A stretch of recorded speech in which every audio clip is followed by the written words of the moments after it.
नमस्कार, मैं हूं आपके साथ रोहित और आप देख रहे हैं एनवीएफ न्यूज। आखिरकार पहलवान बजरंग पूनिया और विनेश फोगाट ने कांग्रेस का दामन थाम लिया है। दिल्ली में आज उन्होंने कांग्रेस ज्वाइन कर ली है।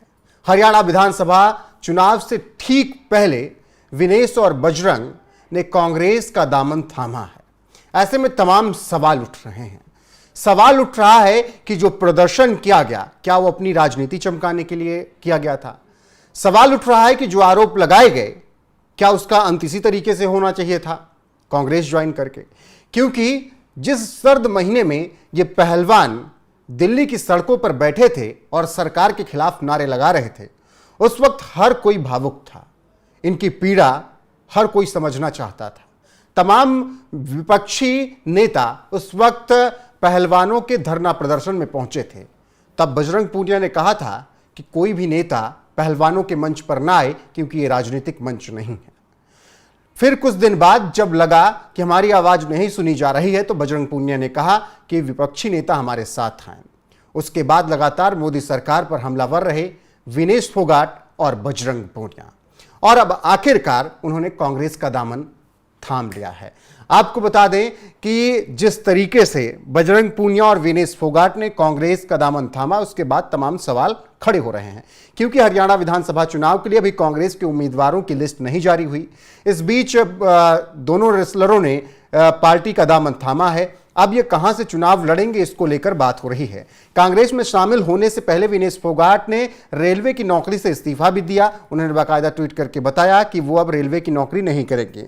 और इसके अलावा बजरंग पूनिया पहले ही अपना इस्तीफा दे चुके हैं। और वहीं माने सूत्रों के हवाले से खबर जो है, तो दोनों पहलवान विधानसभा चुनाव हरियाणा में लड़ेंगे। कांग्रेस इन दोनों को कहां से टिकट देगी, ये आने वाला समय बताएगा। हरियाणा कांग्रेस प्रभारी ने कहा कि विनेश और बजरंग ओलंपिक में देश का नाम रोशन किया है। विनेश हम हरियाणा वासियों का गौरव है। आज विनेश राजनीतिक अखाड़े में कूद रही हैं, तो ऐसे में हम उन्हें बधाई देते हैं। कांग्रेस अध्यक्ष मल्लिकार्जुन खड़गे ने लिखा, चक दे इंडिया, चक दे हरियाणा। दुनिया में भारत का नाम रोशन करने वाले हमारे प्रतिभाशाली चैंपियन विनेश फोगाट और बजरंग पूनिया से 10 राज्य मार्ग पर मुलाकात की। हमें आप दोनों पर गर्व है। इसके बाद फिर दोनों ने कांग्रेस ज्वाइन की। वहीं बीजेपी से दोनों काफी खफा हैं। बजरंग पूनिया टोक्यो ओलंपिक खेलों में कांस्य पदक विजेता हैं, जबकि विनेश फोगाट ओलंपिक फाइनल में पहुंची थी अभी इस ओलंपिक में 2024 में, लेकिन ज्यादा भार होने की वजह से फाइनल से डिस्क्वालीफाई कर दिया गया था। अयोग्य घोषित किया गया था विनेश फोगाट को, जिसके बाद उन्होंने संन्यास की घोषणा कर दी थी। और कांग्रेस ने तमाम आरोप उस वक्त लगाए थे कि जिस तरीके से बयानबाजी हुई इस दौर में, जिस तरीके से विनेश डिस्क्वालीफाई हुई, उसमें कहीं ना कहीं सरकार को दोषी ठहराने की कोशिश की गई थी। विनेश फोगाट ने भी इससे पहले सरकार पर तमाम आरोप लगाए। लेकिन अब जब विनेश फोगाट और बजरंग पूनिया ने कांग्रेस का दामन थाम लिया है, तो सवाल उठ रहा है कि क्या अपनी राजनीति चमकाने के लिए इन्होंने और पहलवानों को उकसाकर धरना प्रदर्शन किया, ताकि थोड़ा जनाधार बटोर सकें और उसके बाद फिर चुनाव में लड़कर विधायक बन सके। अब देखना होगा कि किस सीट से टिकट दिया जाता है, लेकिन अभी सवाल तमाम उठ रहे हैं। ऐसे में जिस तरीके से एक तरफ विरोधी ये कहते हैं कि विनेश और बजरंग राजनीति से इतर काम कर रहे हैं, पहलवानों के लिए लड़ रहे हैं, अब वो क्या कहेंगे, इस पर भी तमाम सवाल उठेंगे। क्या जो लड़ाई ब्रिजभूषण शरण सिंह के खिलाफ बजरंग पूनिया और विनेश फोगाट लड़ रहे थे, वो लड़ाई कमजोर नहीं हो जाएगी? क्योंकि अब ये दो दलों के बीच की लड़ाई हो जाएगी। पहलवान वर्सेस ब्रिजभूषण नहीं रह जाएगी। अब ये लड़ाई होगी कांग्रेस वर्सेस बीजेपी। तो क्या न्याय उसी तरीके से मिल पाएगा, उसी तरीके से बात रखी जा पाएगी जिस तरीके से पहले रखी जा रही थी? तो फिलहाल ये तमाम सवाल है। ऐसे में बजरंग और विनेश ने जिस तरीके से पार्टी ज्वाइन की है, उस पर आपकी राय क्या है? कमेंट में जरूर बताइएगा। वीडियो को शेयर कीजिएगा, लाइक कीजिएगा, चैनल को सब्सक्राइब कीजिएगा और बने रहेगा हमारे साथ। नमस्कार।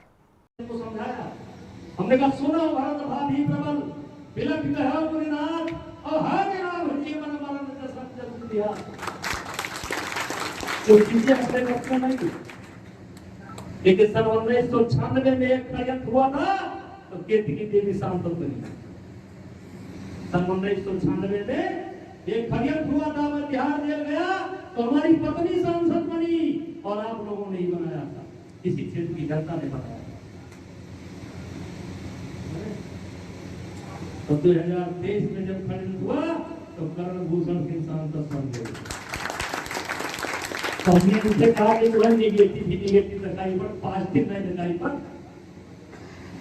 फिर मैंने इनको बताया इस घटना के पहले मेरी कोई सेल्फी नहीं लेता था, कोई नहीं। 1991 से लगातार दिल्ली आ रहा हूं, जा रहा हूं, कोई सेल्फी नहीं लेता था।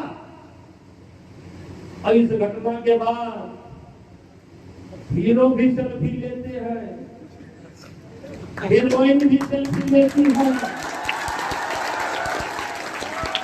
नायक भी सेल्फी लेता है, साधु संत भी सेल्फी लेते हैं।